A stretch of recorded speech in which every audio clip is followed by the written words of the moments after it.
Hi, my name is Stu, and I'm going to show you my glass fishing float collection, part of it. I'm going to break it up into two sections. One's going to be on my colored float collection, and the other is going to be on unusual floats. And that's what I'm going to show you first here. These are some of my rolling pins. Some of these are fairly unusual. This one here is called a knobby roller, very rare. This is called a fatty. This is called a monkey ears.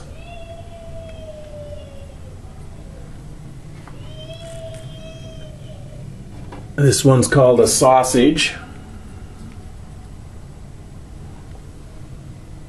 This one is a double sausage. You can see it actually looks like two put together.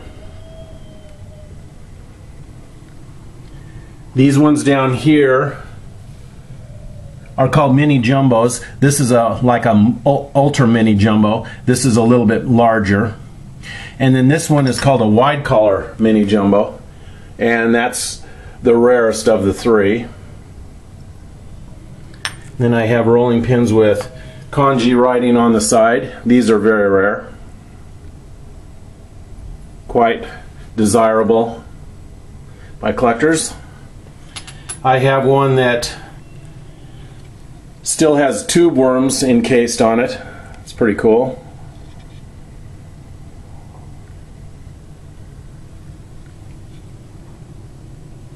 This one is called a bullet roller. Fairly unusual. And then I have some of my unusual floats. This is a pretty cool one. This is coral encrusted. This is very neat. This was picked up out at sea by a fisherman who scooped it up, brought it on board. But it's pretty neat. It's about a 21-inch in circumference float. And that's completely encrusted on there. And I've got one that still has the bamboo attached to it. At one time this was probably about 3 feet long. This bamboo pole was busted off here, but had a flag on the end. This was used for longline tuna fishing. Pretty cool. The net is pretty old. And then I've got several small ones I want to show you. First I want to show you this is called a cylinder float, made in Taiwan. It's got what's called a pie crust seal on it. These are pretty rare. I've got a football float. This is very, very rare. I picked that up at a flea market many years ago, probably 20 years ago. The neat thing about this is it's extremely rare, and I walked into this flea market at 2 o'clock in the afternoon. The flea market had opened at 9, and it was still sitting on the table, and I got it for $7, which is amazing. Okay, this is called a double ball float, the size of a baseball. Now what makes this rare is this is completely sealed here. You can find double ball floats that aren't sealed there. You can stick a pencil through there and you can go up to the ball, to the top of the ball there. But this one's completely sealed, which makes it very rare. This is a small grooved roller, or not grooved roller, I'm sorry, it's just a grooved float. Pretty cool. Then I've got one with an anchor on it. This is a three-piece mold, baseball-sized salmon gill net float. The very interesting anchor on it. I've got a very small one, golf ball size, with made in Japan on it. That's unusual because it came out so fine. Then I've got one with a spindle of glass in it. Now this is unique because it made it all the way over and was beachcombed with the filament of glass still attached, still complete. Didn't bust off. And then I've got, let's see, I've got, this is a 3-piece mold, baseball sized, with a star.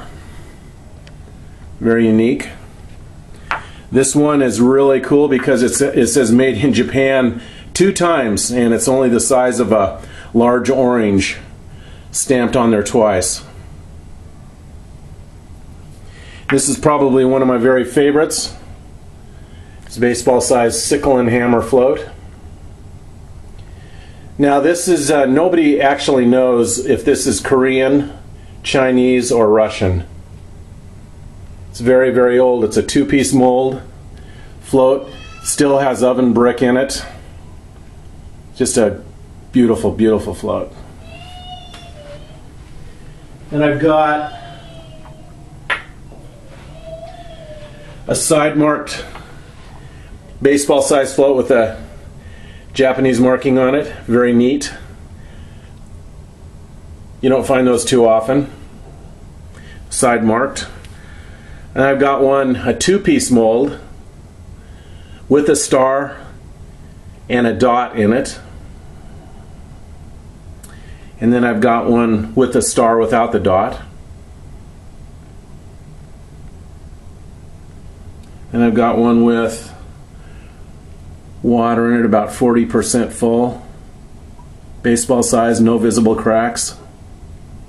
It's pretty cool. And anyway, that's about the gist of it with my unusual ones. I'm going to do it one next now with my colored floats, which it'll be coming up next. But this is just kind of an idea of some of my collection. This isn't everything, but this is some of my better stuff. And if you ever have any questions, or you have anything you might be interested in selling, I can be contacted at the following. It's westwindsblowing@yahoo.com, all lowercase. My name is Stu. I'll be happy to answer any questions you may have if I can, and always interested in buying. Thank you very much.